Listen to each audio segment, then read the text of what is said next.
여러분 안녕하십니까? 여러분 안녕하십니까? 오늘이 토요일 날이죠. 2026년 5월 9일 오전 7시 50분을 가리키고 있습니다. 10분 전 8시를 가리키고 있네요. 전번에 유비를 내가 했었잖아요. 근데 유비는 다 끝났습니다. 그래서 삼국지에 나오는 인물들이 많잖아요.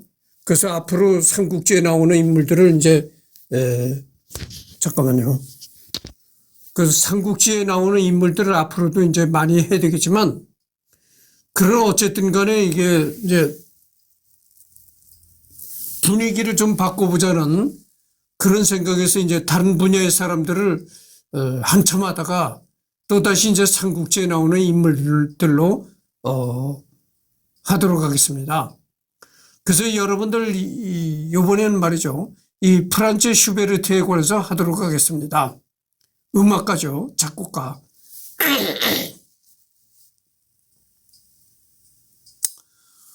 여러분들 이 프란츠 슈베르트 하면은 제일 먼저 내가 떠오르는 게 그겁니다. 중고등학교 음악 시간에 이 슈베르트가 작곡한 곡들을 많이 배웠어요. 그게 뭐냐면 이 슈베르트 곡들이 가곡 종류가 많아요. 물론 가곡이 아닌 다른 것들만, 다른 일반 협주곡이라든가 이런 것도 있겠지만, 비교적 이 가곡 이런 걸 많이 작곡했다고죠. 그리고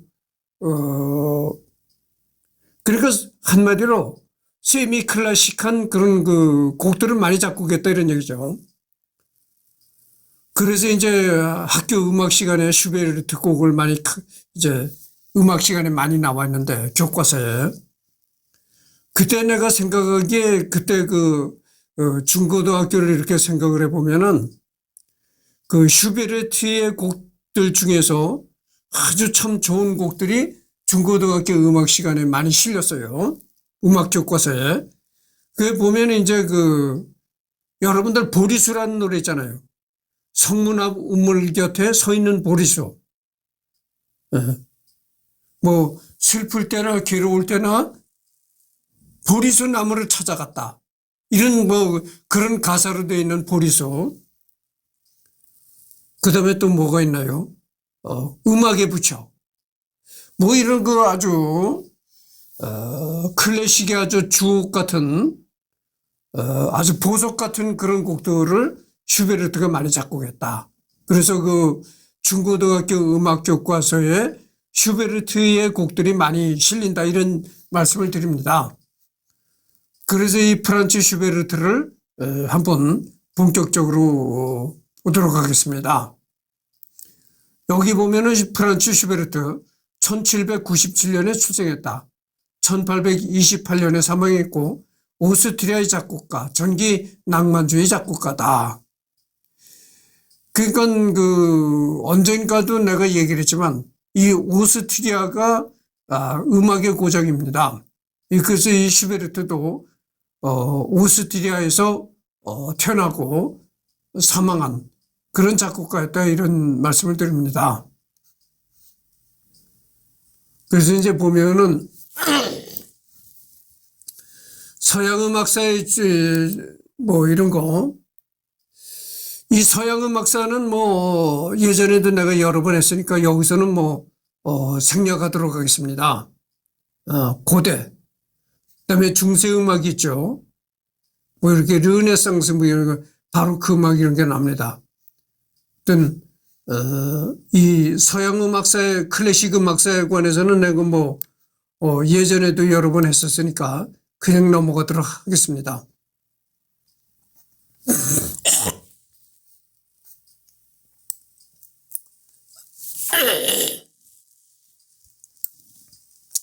자꾸 목을 가지고 자꾸 그래서, 근데 목을 가지고 자꾸 객객거려서 미안한데, 내가 오늘 아침에, 이른 아침이라 목이 잠겨서 그렇습니다. 프란츠 슈베르트, 이 슈베르트의 모습이 나오죠. 초상화가 나오는데, 이 초상화는 믿어도 될 것입니다.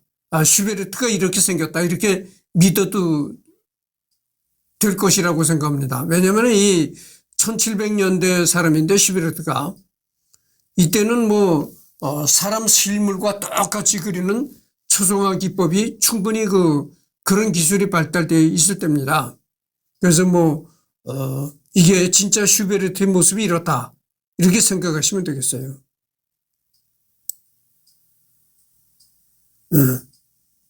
안경을 끼웠죠. 본명 프란츠 페터 슈베르트. 1797년 1월 31일에 태어났다. 오스트리아 대공국 빈. 그러니까 오스트리아 수도 빈에서 태어났다 이런 얘기죠. 사망은 1828년 11월 19일 31세로 사망했다. 오스트리아 빈에서 사망했다 이런 얘기입니다. 근데 이 31세는 아주 젊은 나이에 세상을 떠났잖아요. 근데 매독으로 세상을 떠났다. 그렇게 알고 있어요. 그런데 하여튼, 앞으로 리딩을 하다 보면 그런 얘기가 나올 것입니다. 그리고 작곡가. 여기 가족들이, 수많은 가족들이 나옵니다. 아버지 프란츠 슈베르트, 그 다음에 어머니 엘리자베트 슈베르트, 이렇게 나옵니다. 쭉 이렇게 나오고, 형제간이 이렇게 나오고요. 그 다음에 종교는 가톨릭이었다. 서명은 이렇게 했다. 이게 슈베르트 사인입니다.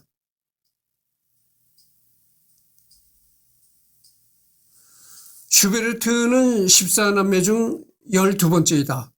9명이 영유아기 때 세상을 떠났다. 다른 기록에는 15, 16명의 자녀를 낳았다고 나오지만 공식적으로 확인된 자녀는 14명이다. 어머니가 돌아가신 후 아버지가 재혼을 해서 5명의 이복 형제가 더 있다. 그러니까 이 슈베르트 아버지는 굉장히 자녀들을 많이 낳습니다. 근데 여러분들 서양이나 동양이나 이 슈베르트가 살았던 시대에는 영유아기 사망률이 굉장히 높았을 때입니다. 어린 아기 때 굉장히 많이 죽는다 이거죠. 전염병으로 죽고, 그때는 1700년대에는 서양에도 어떤 예방접종이나 이런 게 없었으니까 전염병 이런 걸로 많이 죽습니다. 그래서 하나, 둘, 셋, 넷, 다섯, 여섯, 일곱, 여덟, 아홉, 열, 열하나, 열둘, 열세, 열네, 열다섯. 여기 15에서 이제 아버지 어머니를 빼면은 13명. 여기 나와 있는 형제간만 해도 13명입니다. 그러니까 많이 출산을 했죠.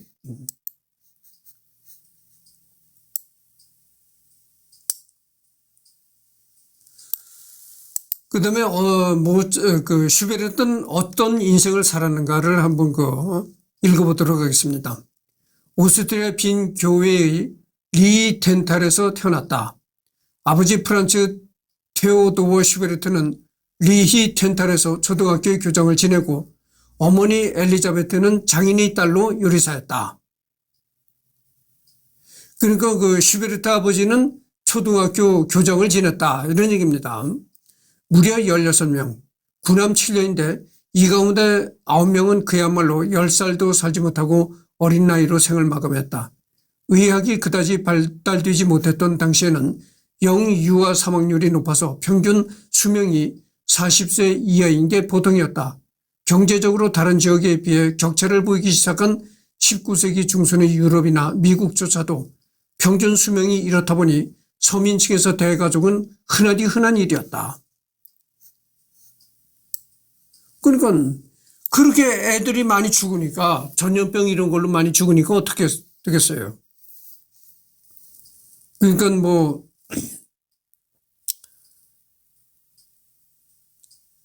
잃어버리는 자식들이 많으니까 그만큼 또 많이 낳는다 이런 얘기죠.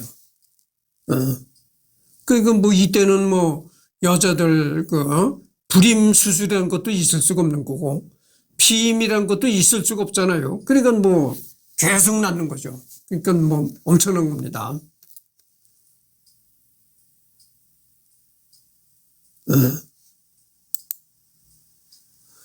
여기 나오잖아요. 10살도 살지 못하고 어린 나이에 세상을 떠났다. 이런 얘기입니다. 그래서 영유아기 때는 말이죠. 어린아이 유아기 때는 우리 몸의 면역 체계도 완전히 발달하기 전이고, 그래서 전염병 같은데 아주 취약합니다. 그래서 그런 걸로 많이 죽는 거죠. 요즘에는 백신 접종이나 예방 접종이라는 예방 의학이 많이 발달이 돼가지고 예방 접종을 많이 하고 그러니까 이제 어린 나이에 애들이 죽는 그런 게 많이 없어졌죠.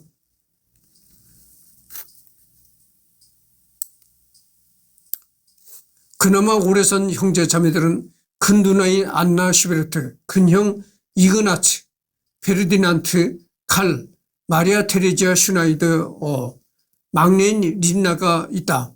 이 가운데 페르디난트는 결혼을 2번 하면서 무려 29명이나 되는 자식을 낳았다. 하지만 그 역시 낳은 29명 가운데서 40살 이상 산 사람은 12명이었다. 아무튼 페르디난트가 낳은 자식들 후손이 지금도 이어지고 있다. 여기서 13번째로 태어난 프란츠는 어릴 때부터 음악을 즐겨하던 집안의 분위기 속에서 자연스럽게 음악을 배우게 되었다. 6살부터 피아노를 배웠으며 큰 형에게 바이올린을 배우기도 했다. 페르디난트. 그러니까, 슈베르트의 큰 형이라는 거죠. 슈베르트의 큰형 페르디난트는 무려 29명이나 되는 자식을 낳았다는 거죠. 29명. 그런데 그 29명 중에서도 이제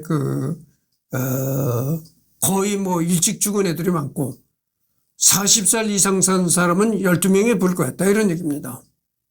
그러니까 반수 이상이 다 죽는 거예요. 근데 이 슈베르트는 일찍 매독이 걸려서 사망했지만 어쨌든 간에 슈베르트 큰 형은 이렇게 많은 자식을 낳았고 그래서 이 가문이 지금도 이어지고 있다는 겁니다. 슈베르트 가문이.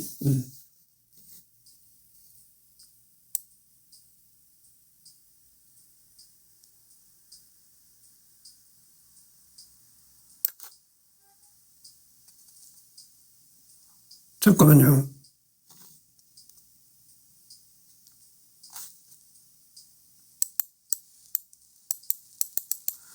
하지만 아버지 테오도어는 어디까지나 취미나 여가 활동, 향후 학교 교사로서의 교육 수업 차원에서 음악을 가르치는 것이었지 프란츠가 음악가가 되는 것을 원한 것은 아니었다.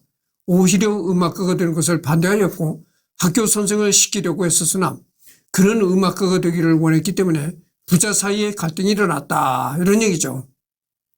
한 번은 콘빅트에서 기숙사 생활하다가 어느 날 외출하게 되는데 심하게 떨어진 성적을 보고 아버지가 꾸짖었고 그는 본인은 음악가가 되겠다고 맞섰지만 평소 아들이 교사가 되기를 원한 테오도어는 이에 아들을 더 꾸짖으며 내쫓았고 그러나 어머니 엘리자베트만큼은 언젠가 아버지가 재능을 인정해 줄 것이라면서 격려해 주었다.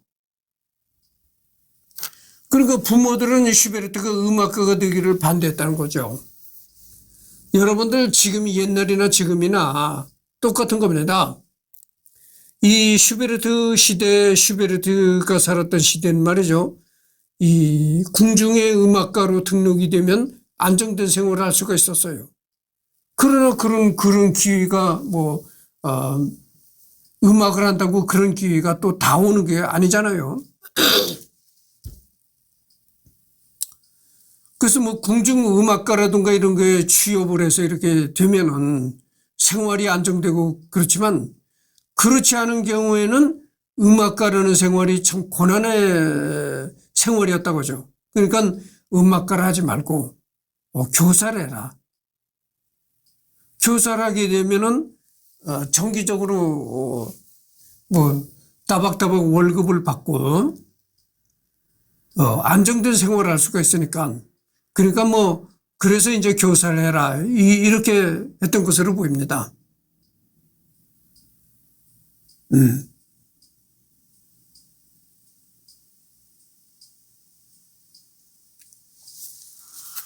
슈베르트는 그러니까 뭐 옛날이나 지금이나 똑같은 거예요. 음악을 공부했다고 다 취직이 됩니까? 그게 아니거든요. 그러니까 취직이 잘 될 수 있는 그런 분야를 선택해서 나가라 이런 얘기. 이래서 부모가 이제 음악가가 되는 것을 반대했다 그죠. 우리나라에 이런 게 내가 어느 날 신문 기사를 보니까 이런 기사가 나와 있더라고.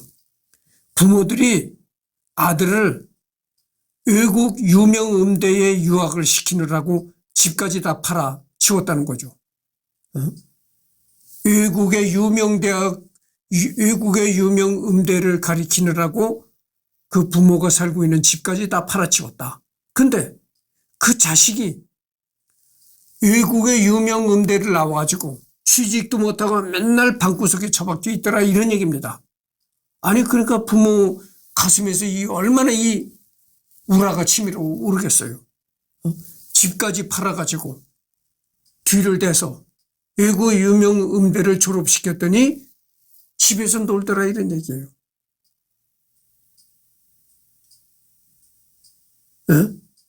근데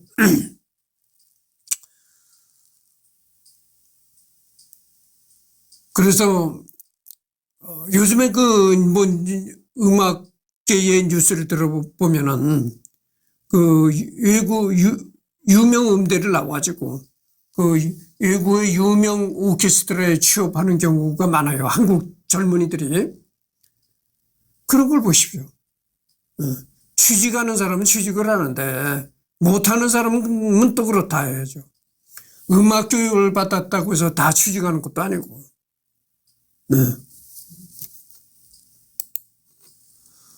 학창시절에 궁정오르간 연주자인 루치카와 궁정악장 안토니오 살리에리로부터 음악 이론을 공부했고 학교 오케스트라에서 제일 바이올린 주자를 담당하기도 했으며 탁월한 미성으로 독창에 나가 박수갈채를 받기도 했지만 얼마 안가 어머니가 위독하다는 연락을 받게 되었고 급히 집으로 가서나 엘리자베트는 이미 숨진 뒤였고 그제서야 아버지는 그에게 원한다면 음악가가 돼도 좋다고 허락해 주었다. 게다가 13살 때에 변성기가 도래하여 특유의 미성은 사라졌고 이에 따라 합창단에 머무를 수가 없었는데다가 수학과 라틴어 성적도 나빠서 결국 학교를 나와야 했다. 이 음악에 소질이 있는 사람이 대부분 또 수학을 못합니다.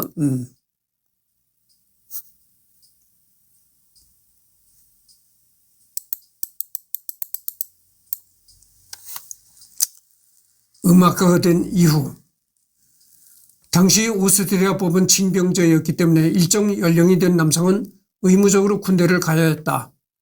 당시 슈베르트는 군대에 정말 가고 싶지 않았고 이를 한 방에 해결하기 위한 유일한 손쉬운 방법은 교사가 되는 것뿐이었다. 음악적으로 진로를 삼고 싶었던 슈베르트는 교사란 직업이 내키지 않았으나 군대만큼은 죽어도 가고 싶지 않아서 결국 17살 때이던 1814년 아버지 초등학교에서 조교로 일하면서 저학년의 수업을 담당했다. 처음에 그는 아이들에게 공부하라고 한 후 자신은 작곡에 전념하려 했으나 학생들이 선생 말 안 듣는 건 예나 지금이나 똑같아서 수업이 다 끝난 후에야 작곡을 할 수 있었다고 한다. 이때의 그 오스트리아는 말이죠. 사범학교 학생과 교사들은 병력이 면제가 됐다는 겁니다. 그래서 이 슈베르트가 군대 가기를 굉장히 싫어했고 그래서 군대를 안 갈 목적으로 이제 자기 아버지가 교장으로 있는 그 학교에 가서 정식 교사는 아니고 조교로 일했다 이런 얘기입니다.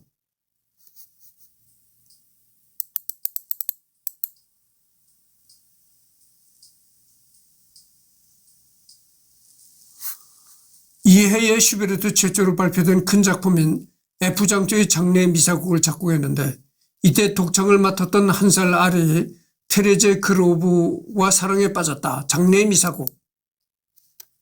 이것이 이제 레퀴엠이라는 거예요. 레퀴엠. 레퀴엠 또는 진혼가.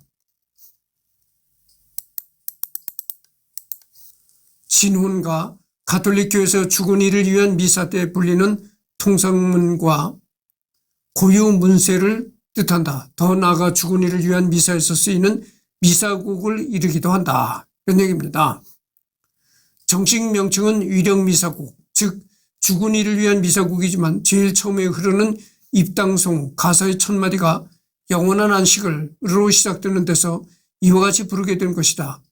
연미사곡, 진혼곡, 진혼미사곡 등으로 번역되어 쓰이기도 한다.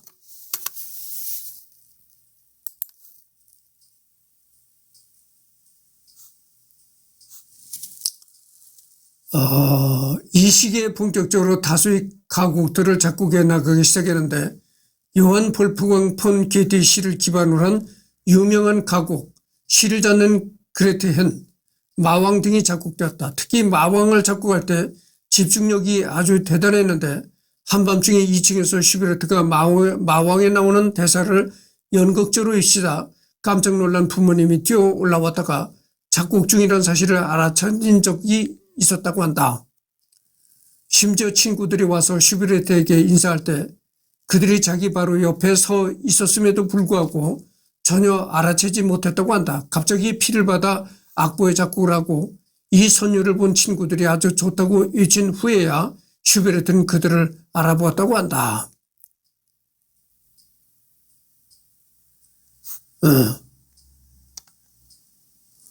슈베르트의 이 마왕, 이것도 또 유명하죠. 마왕. 가곡 마왕은 덴마크의 설화를 바탕으로 1782년 창작된 요한 볼프강 폰 게티 시를 가사로 하고 있으며 시 전문은 다음과 같다. 그러니까 시를 가사로 한 곡이다 이런 얘기죠. 어둠과 바람을 가르며 이 늦은 밤에 말을 타고 달리는 자가 누구인가? 그는 한 아들의 아버지다. 아버지 팔에 안긴 아들은 편안하기만 하다. 아버지는 아들이 말에서 떨어지지 않도록 세차게 몰아치는 강풍의 추위를 느끼지 않도록 꼭 껴안고 있다. 내 아들아, 왜 너희 얼굴은 그토록 불안한 기색을 띠고 있느냐? 아버지는 마왕이 보이지 않으세요? 왕관을 쓰고 독불을 휘날리고 있는 마왕 말이에요. 아들아, 그건 10개 퍼진 안개일 뿐이니라. 사랑하는 아이야, 이리 와. 나와 함께 가자. 정말 재밌는 놀이를 같이 하자. 해변은 수많은 꽃들이 다채롭게 피어있고 우리 어머니는 금빛 옷도 많이 가지고 계셔. 아버지 들리지 않으세요? 마왕이 제게 속삭이는 소리 듣지 못하시나요?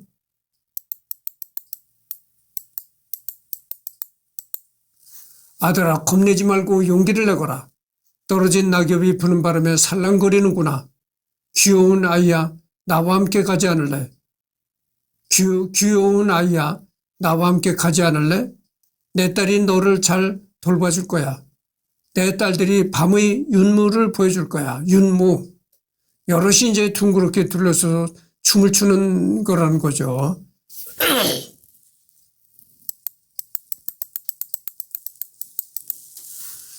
그리고 흔들고 춤추고 노래를 부르기도 하면서 너를 잠재울 거야. 아버지 보이지 않으세요? 저 음침한 구석에 숨어있는 마왕의 딸들이 보이지 않으세요? 아들아 뚜렷하게 보고 있지. 그건 오래된 수양보들이 회색빛을 띠고 있는 거란다. 나는 너를 사랑해. 너희의 아름다운 자태가 나를 유혹하고 있어. 내가 순순히 내 말을 듣지 않는다면 폭력을 써서라도 너를 데려가겠어. 아버지, 마왕이 저를 붙잡아요. 마왕이 저를 해하고 있어요. 아버지는 겁에 질린 나머지 재빨리 말을 몰아 달리네. 신음하는 아이를 팔에 안고서.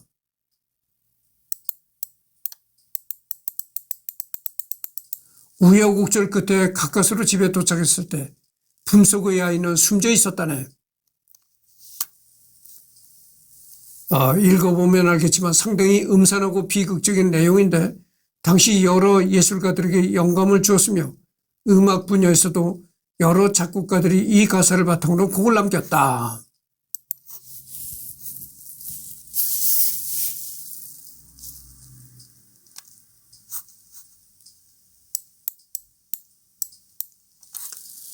이듬해인 1815년에는 무려 145개 가곡과 2개 교향곡 등 많은 작품을 작곡했지만 소수의 친구들 말고는 아는 이가 없었다.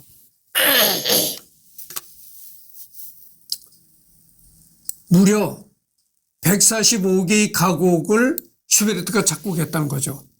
그는 뭐 가곡의 왕이라고 불러도 되겠죠.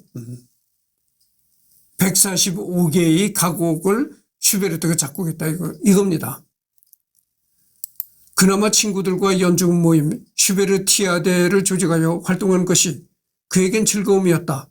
얼마 되지 않던 친구들은 죽을 때까지 그와 친했고 서로를 아꼈으며 도움을 주고받았다.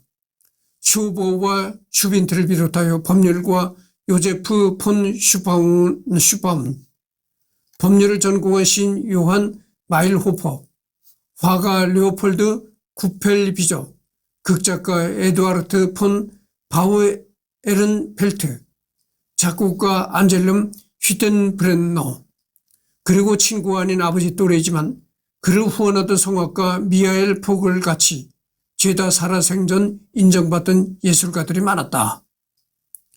49살에 죽은 마일 호퍼 빼고 다들 당시 평균 수명을 넘는 장수를 누렸는데 그나마 일찍 죽은 마일 호퍼조차도 오스트리아 황실에 반항하여 공화파 활동을 하다가 경찰에 잡히게 되자 스스로 음독 자살한 것이었다.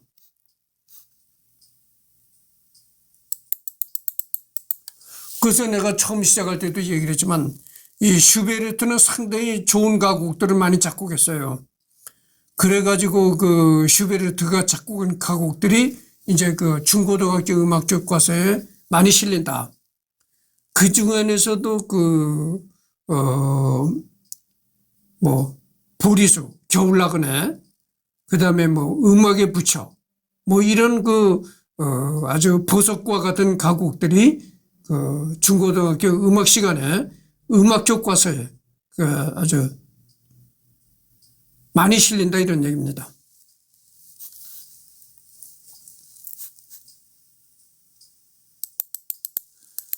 결국 슈베르트는 아버지와의 대립으로 교사 생활을 그만두고 빈으로 나와서 친구인 프란츠 폰 쇼보와 함께 살면서 작곡에 열중했다가 쇼보의 동생이 외국에서 돌아오자 다시 고향 집으로 돌아왔다. 1818년 헝가리 에스테르하지 가문에서 여름 동안 음악 가정교사를 구했는데 슈베르트는 친구의 도움으로 음악 가정교사를 하게 되었다.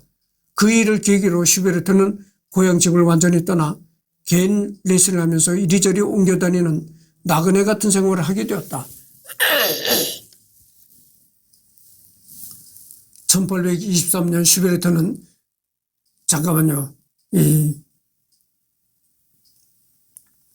커피 한 잔을 좀 하면서 합시다. 급할 게 없잖아요.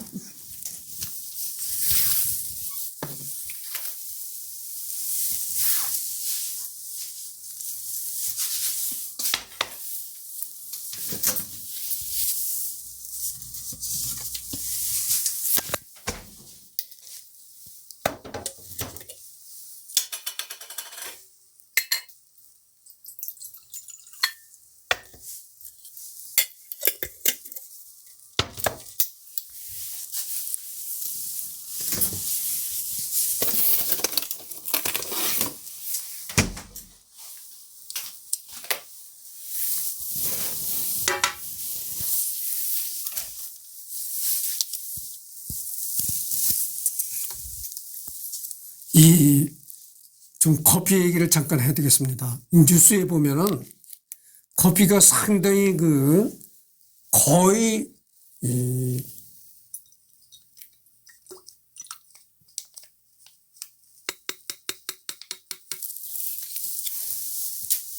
만병통치에 가까울 정도로 커피가 그렇게 건강에 좋습니다.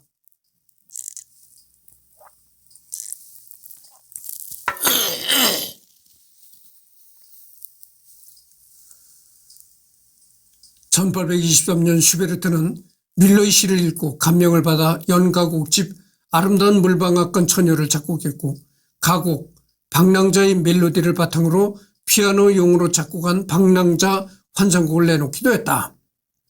1827년 슈베르트는 경제적 어려움과 인정받지 못한 불우함 가운데 자신의 죽음을 예감한 듯 연가곡집 겨울나그네를 작곡했다. 그 해에 그는 평소 가장 존경하던 베토벤이 죽기 일주일 전 짧은 만남을 가졌다.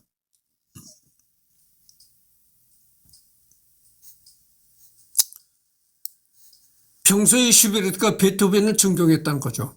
그래서 이제 평소에 슈베르트가 베토벤을 흠모했는데 그 베토벤이 죽기 일주일 전에 그 슈베르트와 짧은 만남을 가졌었다 이런 얘기입니다. 이때 베토벤을 만났을 때 슈베르트가 작곡한 작품 중 몇 곡의 악보를 베토벤에게 소개하자 베토벤은 그의 음악에 크게 감탄했다고 한다. 하지만 슈베르트는 자신의 우상이 병들고 초라해진 모습에 더 일찍 베토벤을 만나러 오지 못한 것을 많이 후회해서 작별 인사도 제대로 못하고 베토벤과의 만남을 끝내고 말았다. 이 만남에 대한 에피소드는 베토벤 항목에도 소개되어 있다. 바로 일주일 뒤에 베토벤이 세상을 떠나자 슈베르트는 크게 슬퍼했고 베토벤의 관을 운구하는 음악가들 중 한 명으로 뽑히기도 했다. 그래서 이제 베토벤이 이 세상을 떠나기 일주일 전쯤에 베토벤을 만났었는데 베토벤이 세상을 떠났다는 소식을 듣고 많이 슬퍼했다. 그리고 이 베토벤의 관을 운구하는 그런 그 역할도 슈베르트가 했다. 이런 얘기입니다.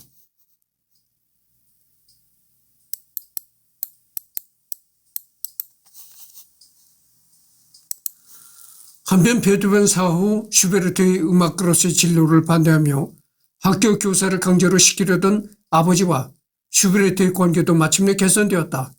집안의 형제들과 슈베르트의 주변 친구들이 슈베르트가 작곡가로서 이름을 떨칠 무렵 슈베르트의 아버지를 설득하자 아버지는 아들이 작곡가가 되는 것을 반대하지 않기로 마음을 바꾸고 아들을 용서하면서 마침내 두 부자 간의 화해가 이루어졌다. 그러나 아버지와의 화해도 잠시 슈베르트는 원인을 알 수 없는 병에 걸렸고 형과 함께 시골로 내려가 요양치료를 받았다. 병명은 장티푸스, 매독, 식중독 등 설이 다양한데 프란츠 슈베르트는 매독에 걸려 투병했고 이 병이 그의 사망에 큰 영향을 미쳤다고 알려져 있다. 그는 1822년 말에 매독에 걸린 것으로 추정되며 이로 인해 건강이 악화되었지만 작품 활동은 계속 이어갔다. 공식 사망 원인은 장티푸스였으나 현재는 3기 매독으로 인한 합병증이 주된 사망 원인이라는 설이 정설로 받아들여지고 있다. 말년에 슈베르트는 핸델의 메시아의 악보를 구해보고 크게 감동을 받았다고 한다. 예전에 얼마 전까지만 해도 슈베르트의 죽음에 관해서 말이죠. 여러 가지 얘기들이 있었습니다. 여기 나오지만 장티푸스로 죽었다. 식중독으로 죽었다. 여러 가지 설이 여러 가지 얘기가 있었는데 최근에는 이 매독으로 죽었다. 매독으로 죽었다는 그 설이 가장 유력한 진실로 받아들여지고 있다 이런 얘기입니다. 그래서 슈베르트는 매독으로 죽었다고 그렇게 본 것이 합당할 것입니다.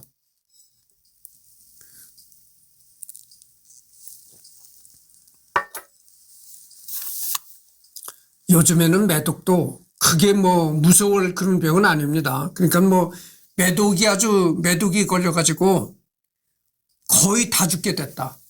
그러면은 어쩔 수가 없어요. 그렇지만 그 전에 알아차려가지고 치료를 받으면은 매독이 그렇게 무서운 병이 아닙니다. 지금은. 근데 예전에 이 슈베르트가 살았던 시대는 말이죠. 매독에 걸렸다면 사망 선고를 받은 거예요. 죽는 날만 기다리는 겁니다.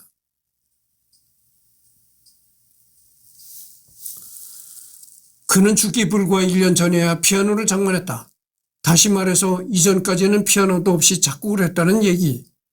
이것을 두고 악기를 전혀 연주해보지 않고 머리에서 떠오른 대로 쓴 것으로 여겨지기도 하는데 엄밀히 말하면 다른 악기인 기타를 갖고 있었고 이걸로 악상을 연주해가며 작곡했다고 한다.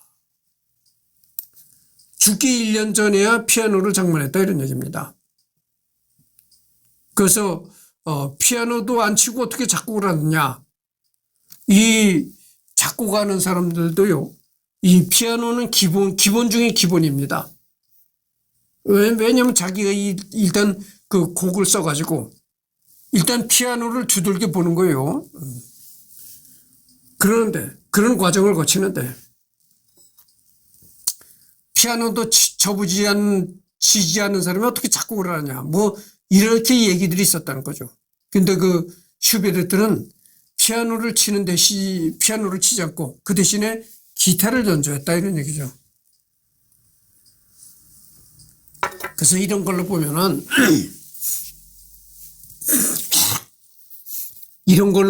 그 슈베르트가 경제적으로도 과히 그 넉넉한 생활을 못했다 이렇게 짐작을 할 수가 있는 겁니다. 여러분 기타가 비쌉니까? 피아노가 비쌉니까? 당연히 피아노가 비싸죠. 요즘에 그랜드 피아노 같은 걸 하나 장만하려면은 아주 대형 그랜드 피아노는 1억 이상 나가는 것도 있다래요. 그러나 아주 대형이 아니고 웬만한 크기의 그 그랜드 피아노를 하나 장만하려고 해도 한 6천만 원, 7천만 원 그 정도는 가져야 되지 않을까 이렇게 생각해요. 그러니까 그 브랜드 피아노죠. 그러니까 이름이 있고 이런 그렇게 피아노가 값이 한두 푼 하는 게 아니거든요. 요즘에 그 연주 회장에 등장하는 아주 대형 그랜드 피아노가 있잖아요. 그런 거 보통 1억씩 가는 피아노들도 수두룩해요. 근데 그렇지만 기타야 그렇게 비싸지 않죠.